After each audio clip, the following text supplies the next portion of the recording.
अस्सलाम वालेकुम नाज़रीन, मैं हूँ वजिया ज़ुबैर। नाज़रीन, मेरे पास ख़वातीन की कॉल्स आती हैं तो सबसे ज़्यादा जो मसला डिस्कस किया जाता है वो ये होता है कि हम बच्चे पे गुस्सा करना नहीं चाहते हैं। हम आपकी वीडियोस देखते हैं, हम इस बात को समझते हैं कि बच्चे पे गुस्सा करना बहुत गलत है, बच्चे पे गुस्सा नहीं करना चाहिए, लेकिन फिर भी हमें बच्चे पे गुस्सा आ जाता है। तो अब हम इस गुस्से को कैसे कंट्रोल करें, हम बच्चे के साथ किस तरह से हेल्दी एंड हैप्पी रिलेशनशिप बनाएँ, किस तरह से इस रिलेशनशिप को हम बिल्ड करें। तो अब ये मसला तो वाकई में बड़ा ख़तरनाक हो जाता है कि हम जानते भी हैं गुस्सा करना ख़तरनाक है, लेकिन फिर भी हम गुस्सा कर रहे होते हैं, बर्दाश्त नहीं होता। बच्चे की गलतियाँ इस तरह की होती हैं कि बाज़ दफ़ा ना चाहते हुए भी हम बच्चे पर हाथ उठा लेते हैं, बहुत बुरी तरह उसकी पिटाई कर देते हैं। तो अब क्या किया जाए, क्योंकि पिटाई करने के बाद, गुस्सा करने के बाद माएँ गिल्ट में चली जाती हैं कि हमें बच्चे को इस तरह नहीं मारना चाहिए था। यानी मेरे पास तो ऐसी माँ की बहुत कॉल्स आई हैं जो बच्चों को स्टिक से, पाइप से, डंडे से, ना जाने किन किन चीज़ों से बच्चों को मार रही होती हैं, और बच्चे बुरी तरह ज़ख्मी हो चुके होते हैं। तस्वीरें भेजती हैं मुझे बच्चों की कि देखिए हमने बच्चे को मारा और बच्चे की ये हालत हो गई है। बहुत दिल दुखता है। और उन माओं का क्या हाल होगा जो पिटाई करती हैं, उस वक्त तो वो गुस्से में होती हैं, पिटाई कर जाती हैं, लेकिन बाद में उन्हें गिल्ट कितना होता होगा कि मैंने बच्चे को इतनी बुरी तरह से मारा है। तो अब इस गुस्से को कंट्रोल कैसे किया जाए, इस गुस्से से किस तरह से बचा जाए, इसी पर हम आज बात करेंगे। आज हमारे 6 पॉइंट्स हैं जिसमें हम आपको बताएंगे कि आपने अपने गुस्से को किस तरह से कंट्रोल करना है।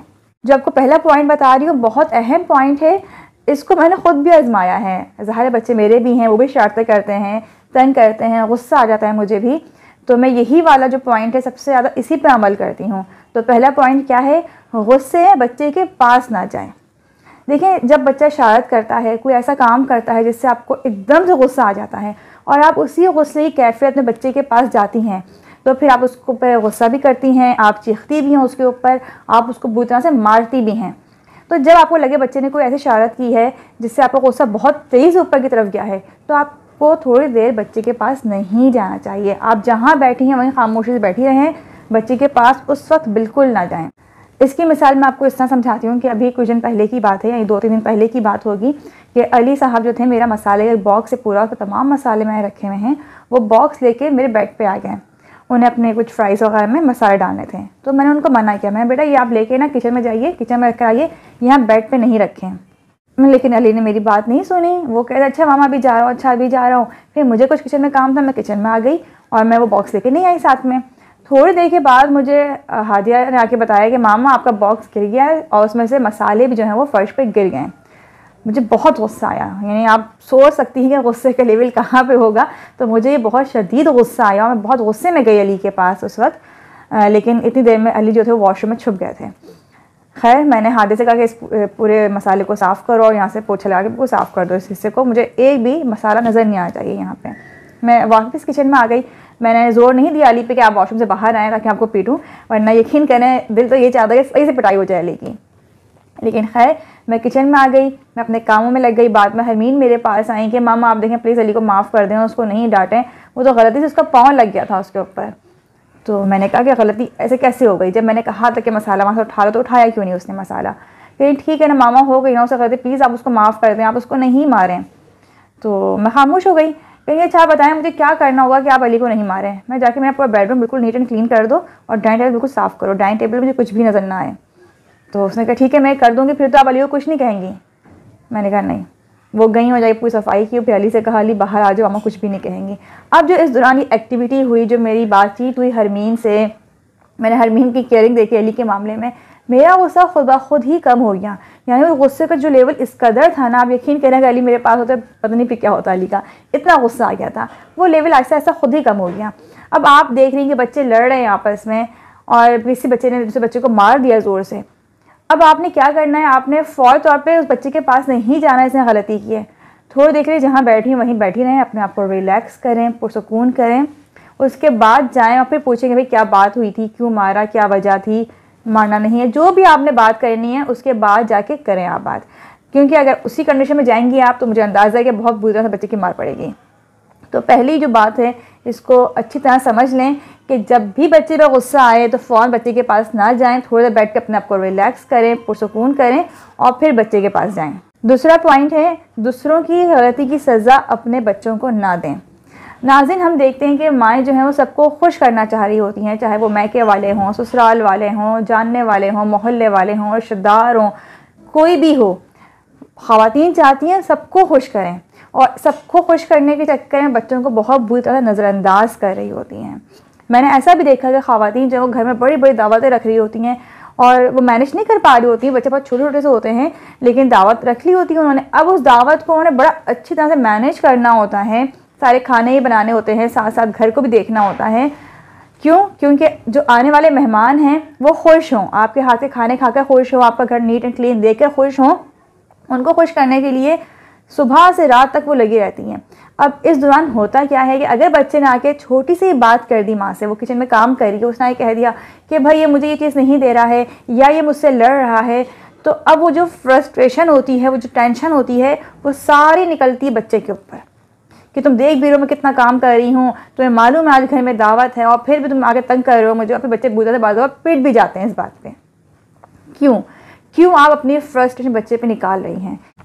अगर आप ये चाह रही हैं कि दावतों के ज़रिए या दूसरों का ख्याल रख के दूसरों को खुश करना चाह रही हैं आप, तो इस सारे सिलसिले में आपके बच्चे नज़रअंदाज हो रहे हैं। दावतें करना बहुत अच्छी बात है, दूसरों का ख्याल रखना बहुत अच्छी बात है, लेकिन उस हद तक करें जहाँ तक आप बर्दाश्त कर सकती हैं। आपके अंदर फ्रस्ट्रेशन जमा नहीं होनी चाहिए, आपको टेंशन में नहीं आना चाहिए, क्योंकि आपकी पहली तरजीह आपके बच्चे हैं। जो ख़वातीन जॉइंट फैमिली में भी होती हैं हम उनको भी देखते हैं कि वो बच्चों को नज़रअंदाज करके अपने कामों में लगी रहती हैं। अगर आप 2 मिनट के लिए बच्चे की बात सुन लेंगी तो कोई मसला नहीं होगा। आप बच्चे के पास थोड़ी देर के लिए बैठ जाएंगी तो इतना बड़ा मसला नहीं होगा, और अगर मसला होना होगा तो वो आपको सारे काम करने के बाद भी उन मसाइल का सामना करना पड़ेगा। लेकिन अगर बच्चे को नज़रअंदाज कर देंगी तो ये बच्चा आहिस्ता आहिस्ता आपसे दूर होना शुरू हो जाएगा, और जब बच्चा आपसे दूर होगा, आपकी बात नहीं सुनेगा, तो कल को यही सारे रिश्तेदार आपसे कहेंगे कि तुमने क्या तरबियत की है बच्चे की कि तुम्हारी बात ही नहीं सुन रहा। कोई ये नहीं कहेगा आपसे कि हाँ तुम घर के कामों में लगी हुई थी ना, इसलिए बच्चा नज़रअंदाज हुआ और अब बच्चा तुम्हें टाइम नहीं दे रहा है, तुम्हारी बात नहीं सुन रहा बच्चा। कोई ये बात नहीं कहेगा, सब आपको कसूरवार ठहराएंगे। इसलिए अपने बच्चे को फ़ौक़ियत देना आपका काम है, उसको पहली तरजीह देना आपका काम है। तीसरा पॉइंट है वादा खेलें। हमने बहुत सारे घरों में देखा है कि जब बच्चे को माँ मारती है, गुस्सा करती है, बाद में गिल्ट में जाती हैं और बच्चे से कहती हैं कि नहीं बेटा प्रॉमिस, अब मैं तुम्हें नहीं मारूंगी, अब मेरा पक्का वादा है, मैं तुम्हें कुछ नहीं कहूँगी। या वो देख रही होती है कि बच्चा इतनी बुरी तरह से ज़ख्मी हो गया उनकी मार की वजह से, तो बहुत गिल्ट में होती है, उस आगे प्रॉमिस कर जाती हैं कि नहीं मैं तुम्हें कुछ नहीं कहूँगी, अब मैं तुम्हें बिल्कुल नहीं मारूंगी।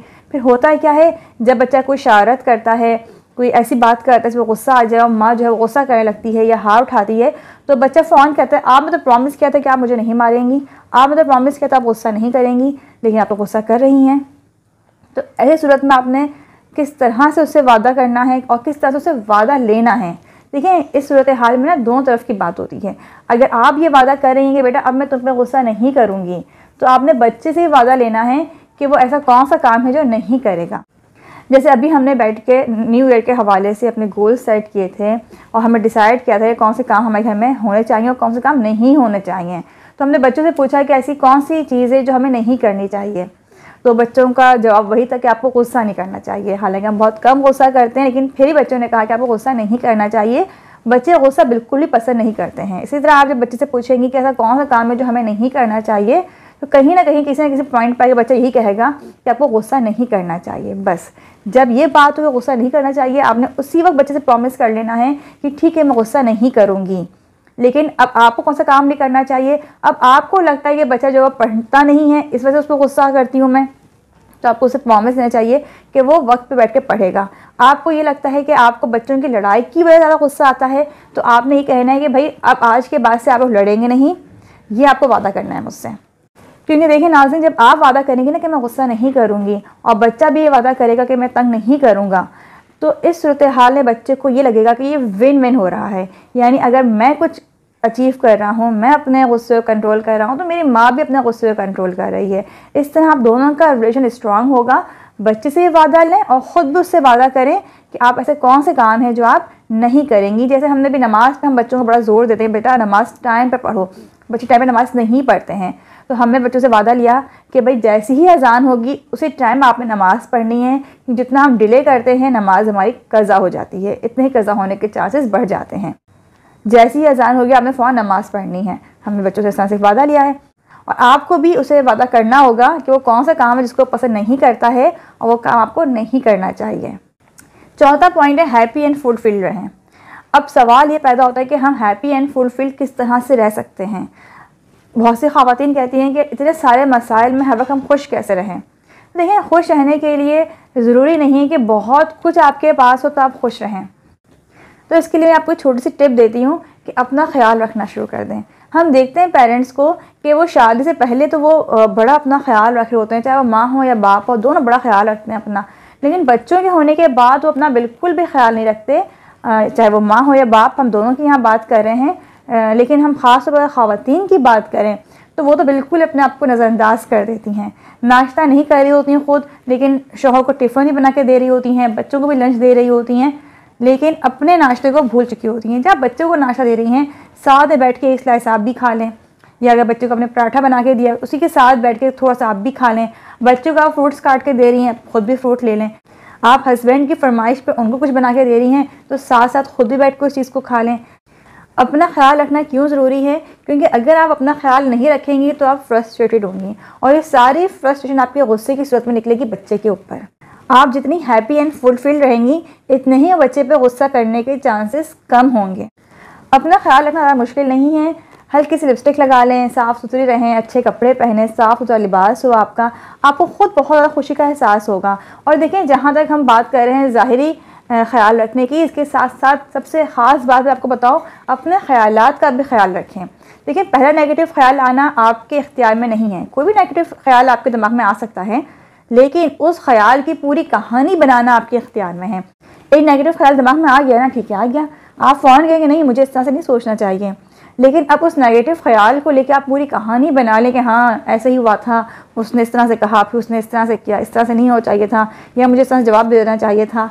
बहुत सारे ख्यालात के दिमाग में आना शुरू हो जाते हैं।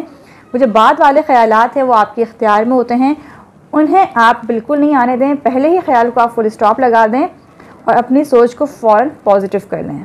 पांचवा पॉइंट है बच्चे के इमोशनल सेंटर में दाखिल हो जाएं। नाज़रीन, बच्चा टीवी देख रहा होता है, बहुत ज़्यादा मोबाइल का इस्तेमाल कर रहा होता है, गेम्स खेल रहा होता है और वो छोड़ने के लिए तैयार नहीं होता। क्यों वो इन सब चीज़ों को छोड़ने के लिए तैयार नहीं होता? क्योंकि तमाम चीज़ें बच्चे के इमोशनल सेंटर में दाखिल हो चुकी हैं। अब बच्चा चाह के भी इन्हें जान नहीं छुड़ा सकता है। मैंने ऐसी माओं को भी देखा है जिनके बच्चे उनकी हर बात मान रहे होते हैं, सारी बातें सुन रहे होते हैं उनकी, लेकिन जहाँ माँ ने उनके हाथ से मोबाइल लिया, वो आजकल पबजी गेम्स और दूसरे गेम्स आ गए बहुत सारे, वो खेलने में इतने मगन होते हैं, इतना नशा हो जाता है बच्चे को कि वो मोबाइल लेने पर उनकी अजीब हालत हो जाती है। ऐसा लगता है उनका नशा टूट रहा है। मैंने खुद देखा है ऐसे बच्चों को कि वो माँ की बातें मान रहे हैं, लेकिन एक मोबाइल लेने पर वो ऐसे एग्रेसिव हो जाते हैं, ऐसे परेशान हो जाते हैं कि माँ कहती हैं अच्छा भाई तो मोबाइल इस्तेमाल कर लो। माँ मोबाइल उसे नहीं ले सकती है। क्यों? क्योंकि तमाम चीज़ें हमारे बच्चों के इमोशनल सेंटर में इतनी बुरी तरह दाखिल हो चुकी हैं कि अब उनको निकालना हमारे लिए बहुत मुश्किल हो गया है। तो अब करें क्या? किस तरह से हम बच्चे के इमोशनल सेंटर में दाखिल हों, किस तरह से इन चीज़ों को हम बाहर करें? इसके लिए ये बात समझना बहुत ज़रूरी है कि जब आप बच्चे से कहते हैं इस खेल को ना खेलो या इस प्रोग्राम को ना देखो या मोबाइल का इतना इस्तेमाल ना करो, और वो चीज़ बच्चे के इमोशनल सेंटर में है, पहले से ही मौजूद है। अब आप जब उसको फोर्स कर रहे हैं कि नहीं तुमने ये नहीं देखनी, तुमने इसको इस्तेमाल नहीं करना है, वो आपके अगेंस्ट हो जाता है बच्चा, क्योंकि आप उसके इमोशनल सेंटर में नहीं हैं। उसको आपकी बात बिल्कुल समझ में नहीं आएगी, वो आपकी बात बिल्कुल नहीं सुनेगा। अब आपने करना क्या है? जो उसके दिलचस्पी के काम है, जिस चीज़ में उसका इंटरेस्ट है, आपने उस चीज़ में अपना भी इंटरेस्ट शो करना है। बच्चा गेम खेलता है, पहले आप देखें कौन सा गेम खेल रहा है, किस तरह से खेल रहा है, खुद भी थोड़ा बैठ के गेम खेलें उसके साथ। उसके बाद उसको बताएं आप कि इसके क्या नेगेटिव इम्पैक्ट्स आपके बच्चे पर पड़ रहे हैं, ये गेम क्यों हम मना कर रहे हैं। जैसे हादिया को पिछले दिनों उनके दोस्तों के ज़रिए पता चल गया BTS का। अब वो BTS देखना शुरू हो गई और बहुत शौक से वो BTS देख रही थी। अच्छा, हम तो बच्चों पे निगाह रखते हैं ना, क्या चीज़ देख रहे हैं, क्या चीज़ नहीं देख रहे हैं। तो जब हमें इस बात का अंदाज़ा हुआ कि BTS ने शौक देखना शुरू कर दिया इन्होंने, तो हमने डायरेक्टली हादिया से ये नहीं कहा कि नहीं हादिया BTS नहीं देखना आपने, ये गलत है, आपको ये नहीं देखना चाहिए। हमने क्या किया, हमने बैठ के, स्पेशली ज़ुबैर ने बैठ के पूरा BTS के प्रोग्राम्स को फॉलो किया। उन्होंने देखा कि ये कर क्या रहे हैं, ये किस तरह के मैसेज दे रहे हैं बच्चों को, इनका देखना क्यों सही है, क्यों सही नहीं है। ज़ुबैर ने पूरा इसको देखा, इसको फॉलो किया। उसके बाद ज़ुबैर ने हादिया से बात की कि भाई तुम BTS को इतना फॉलो कर रही होती हो, उनकी चीज़ों को कितना तुम फॉलो करती हो, उनको तो फॉलो कर रही हो, जो बातें जो मैसेज दे रहे हो तो उनको फॉलो करती हो।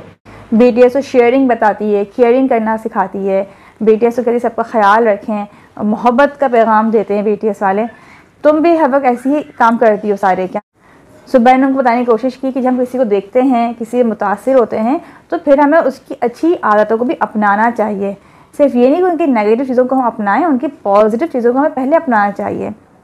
तो उसके बाद फिर ज़ुबैर ने आहिस्ता आहिस्ता बताना शुरू किया कि उनके अंदर नेगेटिव चीज़ें कौन सी हैं। पहले उनकी पॉजिटिव चीज़ ज़ुबैर ने बताई हादिया को, फिर नेगेटिव चीज़ें बताई हादिया को। इसका रिज़ल्ट क्या सामने आया? अब हादिया ने बहुत हद तक छोड़ दिया देखना, ऑफ एंड ऑन कभी देख लेती हैं तो देख लेती हैं, लेकिन जब पहले वाला क्रेज़ हो गया था उनको BTS देखने का, वो बिल्कुल नहीं रहा है। क्यों? क्योंकि हमने बच्चों को ये बताया कि हम सिर्फ ऐसे ही तुमसे नहीं करेंगे, तुम्हें नहीं देखना BTS। हमने पूरे इसके बारे में इंफॉर्मेशन ली है, हमने ख़ुद BTS देखा है, इसलिए हम कह रहे हैं कि तुम्हें अब BTS नहीं देखना चाहिए। तो इस तरह से आपके बच्चे भी अगर गेम्स खेलते हैं, कोई भी ऐसी चीज़ है, मोबाइल है जिससे आप चाहते हैं कि बच्चे के इमोशनल सेंटर से बाहर आ जाए और आप उसके इमोशनल सेंटर में दाखिल हों, तो पहले उससे इमोशनली कनेक्ट होने की ज़रूरत है। जिस चीज़ को बच्चा बहुत ज़्यादा पसंद कर रहा है, फ़ौरी तौर पर उसके हवाले से नेगेटिव बातें ना करें, पहले उससे कनेक्ट हों, उसको समझें और फिर बच्चे को आप समझाएं कि उसको क्या देखना है और क्या नहीं देखना है। छठा और आखिरी पॉइंट, बच्चे को अपने आप से मुतासिर करें। बड़ा मुश्किल लगता है कि बच्चा किस तरह से माँ से मुतासिर हो, किस तरह से माँ से बहुत ज़्यादा इंस्पायर हो। हमारे बच्चे माँ से इंस्पायर होते ही नहीं हैं। जब वो माँ से इंस्पायर नहीं होंगे, उससे मुतासिर नहीं होंगे, तो उसकी बात क्यों सुनेंगे? और बच्चे इंस्पायर क्यों नहीं होते हैं?